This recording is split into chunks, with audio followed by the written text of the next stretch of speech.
ನಮಸ್ಕಾರ. ದಕ್ಷಿಣ ಭಾರತದ ಮಹಾಕುಂಭಮೇಳ ನಮ್ಮ ಟಿ ನರಸೀಪುರದಲ್ಲಿ ನಡೆಯಲಿದೆ. ಕಾವೇರಿ ಹಾಗೂ ಕಪಿಲಾ ಗುಪ್ತಗಾಮಿನಿಯಾಗಿ ಸ್ಫಟಿಕ ನದಿಗಳು ಸಂಗಮವಾಗಲಿದೆ. ಇದೇ ಫೆಬ್ರವರಿ 10, 11, 12ಕ್ಕೆ ಈ ಮಹಾಕುಂಭಮೇಳ ನಡೆಯಲಿದೆ.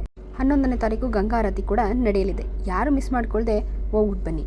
ಹಾಗೂ ಅಲ್ಲಿ ನದಿಗಳಿಗೆ ಗೊಂಬುಗಳ ತಡೆಬೇಲಿ, ಪೊಲೀಸ್ ಸಿಬ್ಬಂದಿಗಳ ಸಹಾಯ, ವಾಹನ ನಿಲುಗಡೆಗೆ ಪಾರ್ಕಿಂಗ್ ವ್ಯವಸ್ಥೆಗಳು, ಹೆಣ್ಣು ಮಕ್ಕಳಿಗೆ ಬಟ್ಟೆ ಬದಲಾಯಿಸಲು ಕೊಠಡಿಗಳು ಹಾಗೂ ಇಲ್ಲಿ ಮೆಡಿಕಲ್ ಎಮರ್ಜೆನ್ಸಿಗೆ ಬೇಕಾಗಿರುವಂಥ ವಾಹನಗಳನ್ನ ಕೂಡ ಸಿದ್ಧತೆ ಮಾಡಿಟ್ಟಿದ್ದಾರೆ. ಸೊ ನಮಗೆ ಎಲ್ಲ ವ್ಯವಸ್ಥೆ ಮಾಡಿಕೊಟ್ಟಿರುವಂಥ ಟಿ ನರಸೀಪುರ ದೇವಸ್ಥಾನದಲ್ಲಿ ನಾವು ಹೋಗಿ ಸ್ನಾನ ಮಾಡಿ ನಮ್ಮ ಪಾಪಗಳನ್ನ ಕಳ್ಕೊಂಡು ಆ ಸಂಗಮದಲ್ಲಿ ಸಿಗೋದು 3 ವರ್ಷಕ್ಕೆ ಒಂದೇ ಸಲ ಚಾನ್ಸು. ಆಮೇಲೆ ದೇವ್ರನ್ನ ದರ್ಶನ ಮಾಡಿಕೊಂಡು ಎಲ್ಲರೂ ಬರೋಣ. ಟಿ ನರಸೀಪುರಕ್ಕೆ ಎಲ್ಲರೂ ಹೋಗಿ, ಇನ್ನೂ 2 ದಿವಸ ಇದೆ, ಹೋಗಿ ಬನ್ನಿ. ತುಂಬ ಚೆನ್ನಾಗಿದೆ, ಕ್ಲೀನಾಗಿ ಎಲ್ಲನೂ ಮೇಂಟೈನ್ ಮಾಡಿದ್ದಾರೆ.